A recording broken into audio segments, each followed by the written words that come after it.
হ্যাঁ গো, আমাদের ভাতের হোটেল কেমন চলছে বলো তো দেখি। না গো, একা হাতে আর পেরে উঠছি না, আর খদ্দেরও তেমন একটা আসছে না। আসলে সামনে নিখিলদার হোটেল হওয়াতে তার সঙ্গে টক্কর দিতে পারছি না। তোমাকে টক্কর দিতে কে বলেছে শুনি?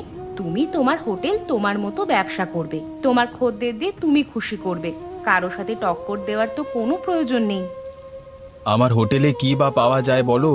শুধু ভাত, ডাল, সবজি আর কিছু ভর্তা। এসব দিয়ে কি আর মানুষ থেকে ব্যবসা করা যায়? নিখিলদা তার হোটেলে কি ব্যবসা করে? অনেক রকমের খাবার পাওয়া যায়। ভাত, ডাল, ভর্তা তো বটেই, তার সাথে মাছ, মাংস ছাড়াও বিভিন্ন রকম খাবার দাবার পাওয়া যায়। এই কারণে আমার তুলনায় নিখিলদার হোটেলের খদ্দের বেশি হয়। তাহলে তুমি এমন কিছু করো যে খাবারটা নিখিলদার হোটেলে পাওয়া যায় না। কিন্তু কোন খাবারটা করলে যে খদ্দেররা আবার আমার দিকে আসবে, সেটাই তো আমি বুঝতে পারছি না। আচ্ছা শোনো না, আমাদের গ্রামে তো কোনো হোটেলে বিরিয়ানি পাওয়া যায় না। আমরা যদি বিরিয়ানি বিক্রি করি কেমন হবে? হ্যাঁ গিন্নি, কথাটা তুমি মন্দ বলনি। আমাদের গ্রামে এখনো পর্যন্ত কেউ বিরিয়ানির দোকান করেনি। অতএব আমরা যদি বিরিয়ানি করি, তাহলে সেটা একটা নতুনত্ব খাবার হবে। আমার বিশ্বাস মানুষেরা অনেক পছন্দ করবে। আসুন আসুন, খেয়ে যান, গরম গরম খাবার খেয়ে যান। কাজে যাওয়ার আগে সুলভ মূল্যে সুস্বাদু খাবার খেলে সারাদিন পেট ভর্তি থাকবে। ভাত, ডাল, মাছ, মাংস যা চাইবেন তাই পাবেন। আসুন আসুন, খেয়ে যান, খেয়ে যান। সুমন, এদিকে একটু শুনে যা তো। হ্যাঁ বাবু, বলুন কি বলবেন। তা সুমন, আজকে খাবারের সাথে কালকের বেঁচে থাকা খাবারগুলো মিশিয়ে দিয়েছিস তো? সে আর বলতে বাবু, সে আপনি বলবার আগেই আমি করে ফেলেছি। হ্যাঁ, এই খদ্দেররা বাসি খাবার খাচ্ছে নাকি টাটকা খাবার খাচ্ছে সেটা কিছুতেই বুঝতে পারবে না। ঠিক আছে ঠিক আছে, এইভাবে চলতে থাকলেই আমাদের মুনাফা দ্বিগুণ হবে। কি ব্যাপার বল দেখি সুমন, আজকে গোপাল হোটেল বন্ধ করে রেখেছে কেন? হ্যাঁ, হোটেল বন্ধ না করে আর কি করবে বলুন? ওর যে মুনাফা একদম তলানিতে এসে ঠেকেছে। ওর হোটেলে যে আর বেশি খদ্দের যায় না। তাই নাকি? তাহলে তো ভালো কথা। এই গ্রামে শুধুমাত্র আমার একারই হোটেল রয়ে গেল। সমস্ত খদ্দের আমার কাছেই যেহেতু আসবে, সেহেতু আমি আরো বেশি বেশি খাবার তৈরি করতে পারবো। হ্যাঁ বাবু, আর যদি সেই খাবার বেঁচে যায় তাহলে সেগুলো পরের দিন আবার গরম করে বিক্রি করতে পারবো। খদ্দেররা না খেয়েও যেতে পারবে না, কারণ তাদের কাছে দ্বিতীয় কোনো বিকল্প নেই। হ্যাঁ বাবু, আপনি তাজা বলেছেন। এবার আমি যাই বাবু, কারোর কিছু লাগবে নাকি দেখি। ঠিক আছে, তুই এখন যা কেমন। হ্যাঁ জমিদার বাবু, কালকে রাতের বৃষ্টিতে আমার কিছু সুস্বাদু খাবার খেতে ইচ্ছে করছিল। তাই নাকি? তা কি খাবার খেতে ইচ্ছে করছিল? প্রতিদিন এই ঘরের খাবার খেতে খেতে খুবই বিরক্ত লাগছিল। সেই জন্য একটু বাইরের হোটেলের খাবার খেতে ইচ্ছে করছিল। তাহলে তো হোটেলে গিয়ে খেয়ে আসতে পারতিস। হ্যাঁ হ্যাঁ, না মানে বাবু, আপনাকে ছাড়া হোটেলে যাওয়ার কোনো মানে হয় না। হ্যাঁ, তা তো বটেই। আর তার সাথে খাবারের টাকাটাও যে আমাকেই দিতে হয়। আমার সঙ্গে তো যেতে ভালো লাগবেই। মানে বাবু, ওই আর কি। ঠিক আছে, তোর যখন এতই ইচ্ছে তখন চল না। আজ না হলে কালকে আমরা নিখিলের হোটেলে গিয়ে খেয়ে আসি।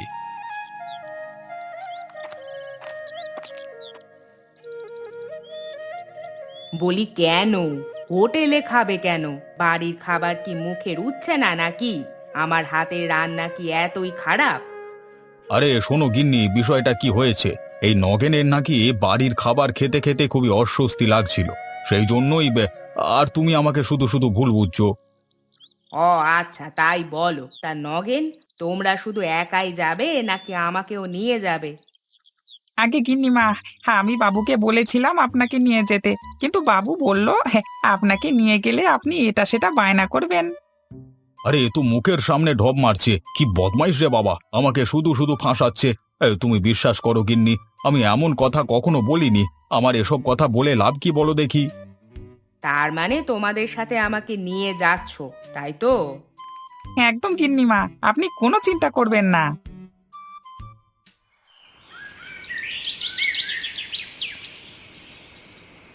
আমিও তোমার সাথে তোমার হোটেলে বিরিয়ানির দোকানে স্বাদ দেব। সেটা হলে তো খুবই ভালো হয় গিন্নি। দুজনে মিলে সারাদিন হোটেলে ব্যবসা করব আর রাত্রিবেলায় ঘরে ফিরে আসব। রান্নাটা তুমি করবে আর আমি খদ্দের সামলাবো। বিরিয়ানি বানানোর জন্য আজকে যে যে মশলাপাতি এবং চাল আনতে বললাম সেগুলো ঠিকঠাকভাবে এনেছো তো? হ্যাঁ গিন্নি, একদম তুমি যেগুলো লিখে দিয়েছিলে সেগুলোই এনেছি। তা দোকানদার কি সব টাকা মিটিয়ে দিয়েছো নাকি কিছু ধার আছে? টাকা কিছু দিয়েছি আর বলেছি বাকি টাকা পয়সা পরে দেওয়া হবে। দোকানদার আমাকে চেনে। আর দোকানটাকে পরিষ্কার করবার প্রয়োজন আছে? ও আমি তোমার বলবার আগেই পরিষ্কার করে চলে এসেছি। বেশ, তাহলে তো ভালোই হলো। আমরা তাহলে আগামীকাল থেকেই আমাদের দাদা বৌদির বিরিয়ানির হোটেল খুলে ফেলি। বাহ, তুমি তো দেখছি আমাদের হোটেলের একটা নামও ঠিক করে ফেলেছো, দাদা বৌদির বিরিয়ানির হোটেল। বাহ, খুব সুন্দর তো নামখানা। শুধু বিরিয়ানি সুন্দর হলে হবে না, বিরিয়ানির দোকানের নামটাও বেশ মানানসই হতে হবে। তোমার মাথায় এত বুদ্ধি গিন্নি, আমি ভাবছি তোমাকে এতদিন আমার সহকারী করিনি কেন। গিন্নির কথা শুনে চললে তো উন্নতি করতে, তাই জন্যই এতদিন আমার কথা শোনোনি। না গিন্নি, এটা আমার খুব বড় ভুল হয়ে গেছে। এবার সমস্ত ভুল আমি শুধরে নেব। আসুন আসুন, খেয়ে যান খেয়ে যান, গরম গরম বিরিয়ানি খেয়ে যান, একদম সুলভ মূল্যে দারুণ স্বাদের বিরিয়ানি, না খেলে পস্তাবেন। আপনাদের গ্রামের একমাত্র বিরিয়ানির হোটেল, খেয়ে যান তাড়াতাড়ি খেয়ে যান।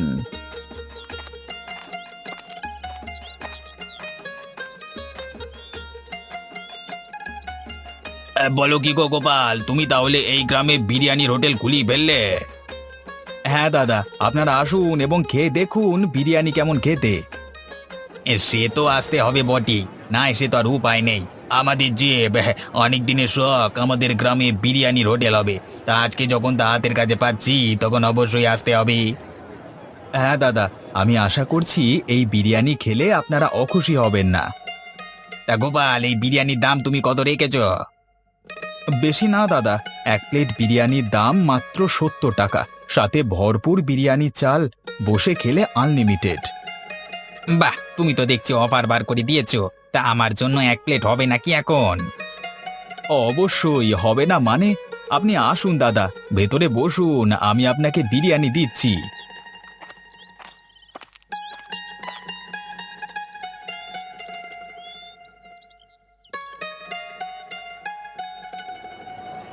উম, আরে বাহ, এ তো দারুণ সুন্দর হয়েছে।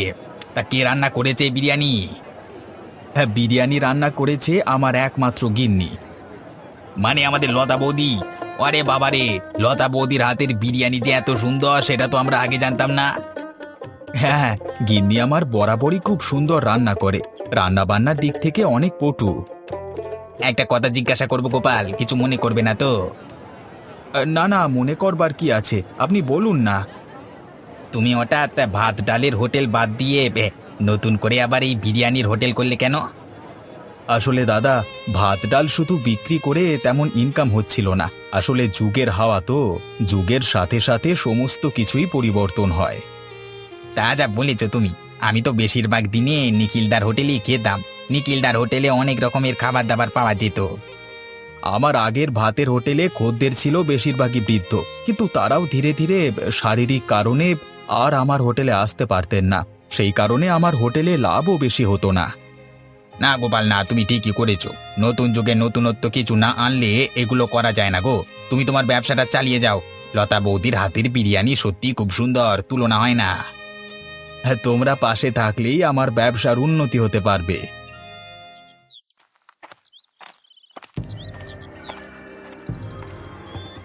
আরে কি হলো সুমন, তুই হোটেল ছেড়ে এখানে কি করতে এসেছিস? কি হলো, কি ব্যাপার? বাবু, আপনি তাড়াতাড়ি চলুন, একটা ব্যাপার ঘটে গেছে। আপনি তাড়াতাড়ি চলুন বাবু। কেন, কি হলো আবার? আমাদের বাসি খাবার দাবারের কথা লোকজন জানতে পেরে গেল নাকি? না বাবু, এই কথা না বাড়িয়ে তাড়াতাড়ি চলুন।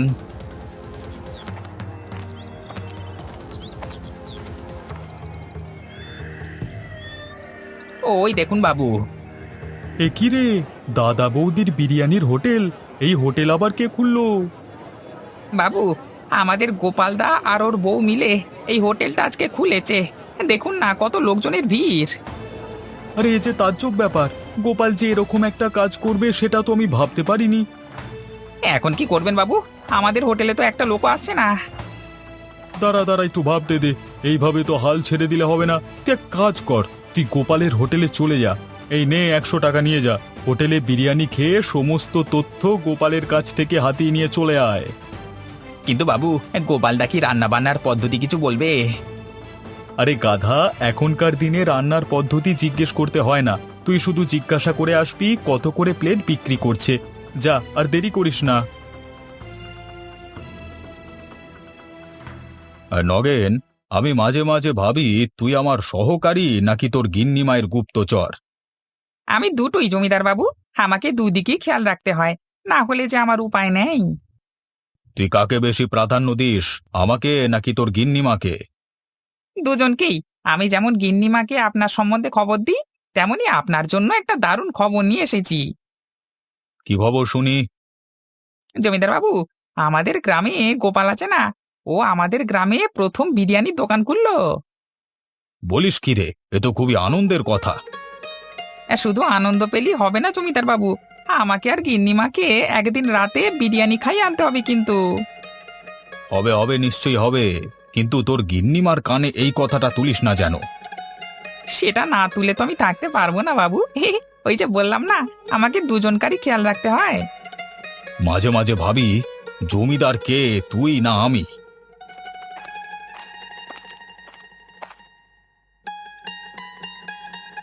কেন, আমার কানে কোনো খবর গেলে কি তোমার কোনো অসুবিধা হয়? না গিন্নি, সেটা বলিনি। তুমি যখন শুনিয়ে ফেলেছো তখন আর কি বলবো। আসলে তোমাকে একটা চমক দেওয়ার ইচ্ছে ছিল। হ্যাঁ, অত চমক দিতে হবে না। চমক দেওয়ার নাম করে আমাকে না নিয়ে তোমরা পালিয়ে যাবে। না গিন্নি, সেটা কি হতে পারে বলো? তাহলে আজকে রাতেই আমরা যাব বিরিয়ানি খেতে। আমি আর কোনো কথা শুনবো না। বেশ বেশ, তাই হবে গিন্নি।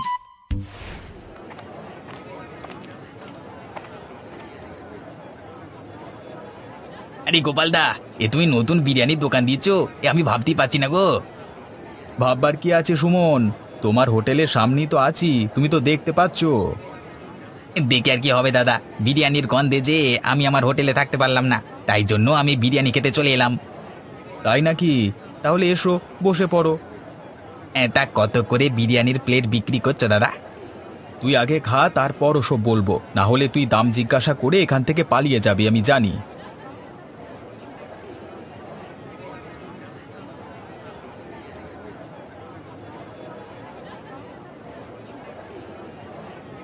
উফ, সেই স্বাদ, এ স্বাদের ভাগ হবে না। সত্যি দাদা, তুমি বিরিয়ানিটা খুব সুন্দর রান্না করেছো, একদম মন থেকে বলছি। বিরিয়ানিটা আমি নয় রে, তোর লতা বৌদি রান্না করেছে। ভালো হয়েছে বলছিস? একদম দাদা, এই বিরিয়ানি লোকেরা অনেক পছন্দ করবে। দাদা, তোমার কাছে একটা অনুরোধ করব। হ্যাঁ বল না। বলছি, তোমার কাছে কি এখন কোনো কাজ হবে? তাহলে আমি কাজে ঢুকে পড়তাম। সে কি রে, তুই যদি আমার কাছে কাজে ঢুকিস তাহলে তো নিখিল তোর উপর ক্ষেপে যাবে। নিখিলদার হোটেল বেশি দিন থাকবে না, তুমি আমার কথাটা মিলিয়ে নিও গোপালদা। কেন রে, হঠাৎ এরকম কথা বলছিস কেন?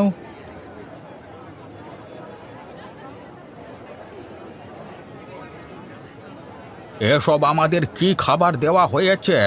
সব খাবার যে গন্ধ ছাড়ছে। আপনি কি বলছেন দাদা? আজকের তাজা খাবার গন্ধ ছাড়ছে মানে? বিশ্বাস না হলে তুমি খেয়ে দেখো না বাপু। উনি ঠিকই বলেছেন দাদা, কালকের বাসি খাবারগুলো তুমি ওনাদেরকে খাওয়াচ্ছ। সেই কারণেই আমি বলছি যে সেদিন খেতে খাবারগুলো একটু গন্ধ গন্ধ লাগলো কেন। আমি ভাবলাম আমার বয়স হয়েছে বলে হয়তো বা আমার মুখের স্বাদটা চলে গেছে, কিন্তু আদতে দেখছি আমার সন্দেহটাই ঠিক। সত্যি কথা বলি দাদু, নিখিলদা একদমই ভালো মনের মানুষ নয়, ও শুধু নিজের ব্যবসাটাই বোঝে। তুই চুপ কর সুমন, তোর বড্ড বার বেড়েছে নয়? তোকে আমার হোটেল থেকে বের করে দেব। আমি আর তোমার হোটেলে কাজ করব না দাদা, আমি এই মুহূর্তে হোটেল থেকে বেরিয়ে যাচ্ছি। ছি ছি ছি ছি নিখিল, আমরা তোমার হোটেলের বহু পুরনো খদ্দের, তুমি আমাদের সাথে এমনটা করতে পারলে?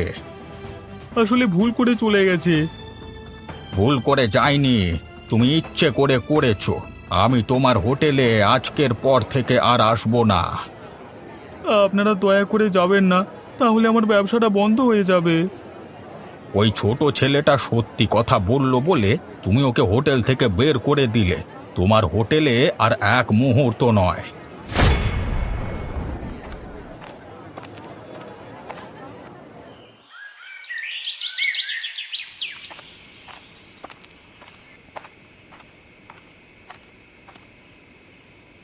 আরে কি সৌভাগ্য আমার, জমিদার বাবু যে আর গিন্নিমা আপনি এসেছেন। হ্যাঁ গোপাল, আমাদের এই নগেন জেদ ধরলো যে তুমি নাকি নতুন দাদা বৌদির বিরিয়ানির হোটেল খুলেছো, আর সেখানেই আমরা আজকে সপরিবারে খেতে যাব। তা সেই কারণেই এলাম গোপাল। তা বিরিয়ানি হবে তো? অবশ্যই জমিদার বাবু, আমি অনেক খুশি হয়েছি। আপনারা সকলে আসুন, এসে ভেতরে বসুন।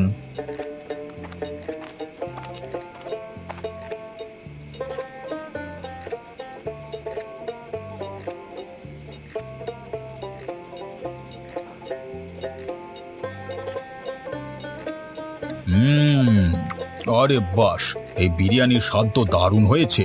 এত সুন্দর বিরিয়ানি আমি কেন, আমার গোটা পরিবার আগে খায়নি। তা যা বলেছেন জমিদার বাবু, সত্যি এত সুন্দর বিরিয়ানি কে রান্না করেছে গোপাল? আমার গিন্নি লতা এই বিরিয়ানি রান্না করেছে। আপনাদের সকলের পছন্দ হয়েছে শুনে আমি খুব খুশি হয়েছি। না গোপাল, সত্যি আমার একটু সন্দেহ ছিল যে গ্রামের প্রথম বিরিয়ানির হোটেল, বিরিয়ানিটা আবার কেমন হবে। কিন্তু এখন দেখছি আজকে রাতে যদি না আসতাম তাহলে খুব ভুল করতাম। তাহলে আপনাদেরকে আরেকটু করে বিরিয়ানি দিই। দাও দাও, তোমার গিন্নিমা আর ওই নগেনকে পেট ভরিয়ে বিরিয়ানি খাওয়াও। টাকা পয়সা নিয়ে তোমার কোনো চিন্তা করতে হবে না। দেখুন গিন্নিমা, বিরিয়ানি খেয়ে বাবুর হাত কেমন খুলে গেছে। আমরা দুজনেই মন ভরে খাই গিন্নিমা, কোনো অসুবিধে নেই। হ্যাঁ গো গিন্নি, আজকে প্রথম দিনের বিরিয়ানির হোটেল তো একদম দারুণ বিক্রি হয়েছে। আমি তো তোমাকে আগেই বলেছিলাম, নতুন খাবার পেলে মানুষ সাদরে গ্রহণ করবে। হ্যাঁ গিন্নি, তুমি ভুল কথা বলো না। তা আজকে তোমার কত টাকা মুনাফা হলো আর কত প্লেট বিরিয়ানি বিক্রি হলো? আজকে সব মিলিয়ে প্রায় ১,৫০০ টাকার বিরিয়ানি বিক্রি হয়েছে। বাহ, এ তো দারুণ ব্যাপার। আরও একটা ব্যাপার আছে গিন্নি, মানুষের চাহিদা দিন দিন বাড়ছে, তারা আরও বিরিয়ানি খেতে চায়। তাহলে তো আমাকে দিনে 1 হাঁড়ির বেশি বিরিয়ানি রান্না করতে হবে। আমি কি একা এত পেরে উঠতে পারবো? কোনো চিন্তা করো না গিন্নি, আমি আজকেই আমার একজন সহকারী পেয়ে গেছি। তাই নাকি? হলে তো কোনো ব্যাপার নেই। হ্যাঁ গিন্নি, সামনের হোটেলে নিখিলদা আছে না, নিখিলদা তার খদ্দের দিকে পচা খাবার খাওয়াতো জানো। সে কি কথা, তোমরা কি করে ধরলে? আমাকে সুমন বলল, সুমন ওর দোকানে কাজ করতো তো, সেই আজ থেকে আমার কাছে কাজ করছে। তাহলে তো নিখিলদার আমাদের ওপর হিংসে হবে। হিংসা হলে আর কি করা যাবে বলো গিন্নি, আমাদের দাদা বৌদির বিরিয়ানির হোটেল আরো দূর এগিয়ে নিয়ে যেতে হবে, থেমে গেলে চলবে না। থেমে যাওয়ার কোনো প্রশ্নই ওঠে না। তুমি বললে বিশ্বাস করবে না, আমাদেরকে এতদিন পচা খাবার খাইয়ে এসেছে। দাদা দেখুন, আমি মানছি নিখিলদা ভুল করেছে, কিন্তু তাকে আরেকটি সুযোগ দেওয়া প্রয়োজন। ওকে সুযোগ দিলেই ও খারাপ কাজটাই করবে। ঠিকই বলেছে, নিখিল 1 নম্বরের বাজে লোক।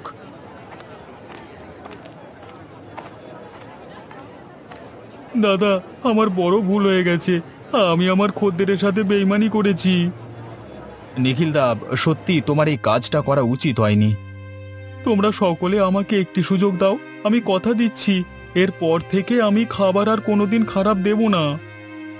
দেখো, আমাদের তো বয়স হয়েছে, আমাদের সামান্য দুটো ভাত ডাল পেলেই খুশি হয়ে যায়, আর তার উপর তুমি যদি এরকম কারচুপি করো, আমরা যাব কোথায় বলো দেখি। না দাদা, আমি আর এই ভুল করব না। গোপালদার দাদা বৌদির বিরিয়ানির পরে আমার হোটেলের খাবারের নাম হবে, আমি এটা কথা দিলাম। নিখিলদা যখন এত করে ক্ষমা চাইছে, তখন আপনারা ওকে ক্ষমা করে দিন। নিখিলদার ব্যবসাটা চালাতে না পারলে সংসার চালাতে পারবে না। বাবা সুমন, তুই আমার কাছে আবার কাজে ফিরে চল। যাব না। কেন? তুমি যে ওকে দূর দূর করে তাড়িয়ে দিলে, ওর বুঝি অভিমান হয় না? এখন তোমার হোটেল তোমাকে একাকী চালাতে হবে, কেউ তোমার সহকারী নেই। তাহলে আর কি নিখিলদা, এখানে 1 প্লেট বিরিয়ানি খেয়ে কাজে লেগে পড়ো।